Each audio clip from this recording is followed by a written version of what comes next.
शुक्रवार 2 जानेवारी 2026 रोजी तिवसा तालुक्यातील संत्रा, मोसंबी व सोयाबीन उत्पादक शेतकऱ्यांना जाहीर झालेली नुकसान भरपाई अद्याप मिळालेली नाही। या मागणीसाठी युवक काँग्रेसच्या वतीने तहसील कार्यालयावर धडक देऊन तहसीलदार श्री नरेंद्र कुरळकर यांना निवेदन देण्यात आलं। मागील वर्षी 2025 मध्ये जून महिन्यापासून सततच्या पावसामुळे संत्रा आणि मोसंबी फळगळ होऊन शेतकऱ्यांचं मोठं नुकसान झालं होतं।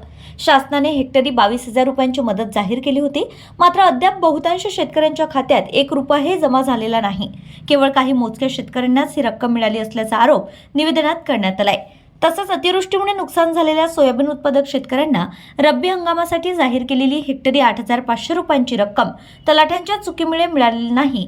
ही दोन्ही नुकसान भरपाईची रक्कम तातडीने शेतकऱ्यांच्या खात्यात जमा करण्यात यावी, अशी मागणी युवक काँग्रेसचे तालुकाध्यक्ष जसबीर ठाकूर यांनी केली आहे। या निवेदनाच्या प्रती मुख्यमंत्री, कृषी मंत्री, पालकमंत्री अमरावती आणि जिल्हाधिकारी अमरावती यांनाही पाठवण्यात आल्या आहेत।